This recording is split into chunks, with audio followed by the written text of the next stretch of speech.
तर मित्रांनो, महिनाभर जिमला जाऊ न शकल्यामुळे प्रणव दादा आज येडाखुळा झालाय. प्रणव दादाला आली खाज, त्याच खाजेने मोडला त्याचा माज. अरे भाई, काहीतरी लॉजिकल वाग. प्रणव दादाने आज चॅलेंज घेतलाय, डायरेक्ट 18,000 किलो वेट मारणार भाई लेगला. वर्कआउटला सुरुवात करण्याआधी आज देवाची गरज आहे. देव तारे त्याला कोण मारी. हनुमान चालीसा ऐकून वर्कआउटला सुरुवात केली. वॉर्मअप सेट काउंट नाही करायचंय. फर्स्ट वर्किंग सेटला 100 किलोचे 25 रेपिटेशन मारतो भाई. मला वाटलं होतं हॅक स्क्वॉट सगळ्यात सॉफ्ट आहे, इथंच 10,000 किलो उडवीन. घंटा तिच्या आईला 150 किलो घेतला आणि हालतच झाली. हे बघ अवस्था बघ भाई, जागीच झोप आली. वाटला होता तेवढा सोपा नाही दादा. मग डायरेक्ट 200 किलो लोड केला. आईच्या गावात मेलो तरी चालेल, थोडा पाणी पिऊन घेतो ना आधी, नाहीतर खरंच मारायचो. इकडून तिकडची सगळी हिंमत गोळा केली आणि 200 किलोचे टोटल 12 रेपिटेशन मारले. बॉडी ही थरथर करायला लागले ना बाबा.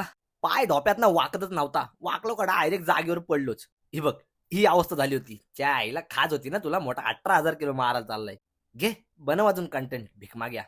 डाएट तुझा झाडभर आणि वर्कआउट करू रातभर आणि म्हण गेनिंग होत नाही. हट.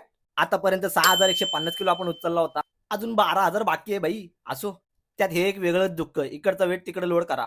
हॅमस्ट्रिंग आणि ग्लूट चांगलेच भरले म्हणून आता थोडा क्वाडचा उपयोग करतो. लेग प्रेसला पण मी सेम करतो. 100, 150 आणि 200. 100 किलोचे 20 रेपिटेशन येतात, 150 किलोचे पण 20 रेपिटेशन येतात. त्यानंतर जय जगन्नाथ, गणपती बाप्पा मोरया, ओम नमः शिवाय करत मी डायरेक्ट 200 किलो लोड करते भाई. नाथ खुळा, पब्लिक गोळा, तांगड्या मोडून जागेवर लोळा. ही म्हण ऐकायला खूप छान आहे, पण याचा एक्सपिरियन्स लय घाण आहे. एक्सपिरियन्स सांगायचा झाला तर पाय एवढा बेकार टाईट झाला होता, जॉईंट मधना मुवमेंटच होत नव्हती भाई. चुकून पण जर वेट सुटला असता तर माझी चपाती, माझीच मस्ती, माझ्याच. समजून जा.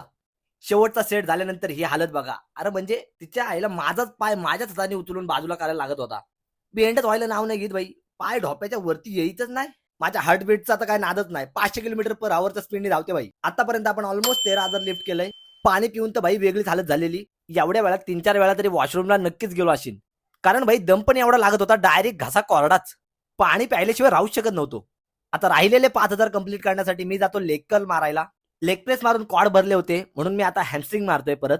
आयसोलेशन मुवमेंट आहे, जास्त वेट नाही जाणार, पण रेपिटेशन जास्त मारू शकतो. एक सेट मारून झाल्यानंतर माणसाचं बदक झालं होतं.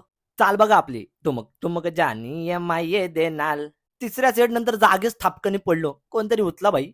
हॅमस्ट्रिंग पूर्ण भरले म्हणून मी स्विच केलं क्वाड्स कडे आणि एक्सटेन्शन मारायला सुरुवात केली. सोबत मी प्रत्येक सेट आणि रेपिटेशन रेकॉर्डच करत होतो. लेग एक्सटेन्शन मध्ये थोडं हेवी जातं, ऑब्व्हियस आहे, सगळ्यांनाच माहिती आहे.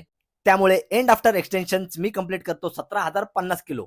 राहिलेले 1000 किलो मी लेग ॲडक्टरचे 2 सेट मारूनच कंप्लीट करून टाकतो आणि माझ्यात वळवळत असलेल्या किड्याची खाज मिटवतो.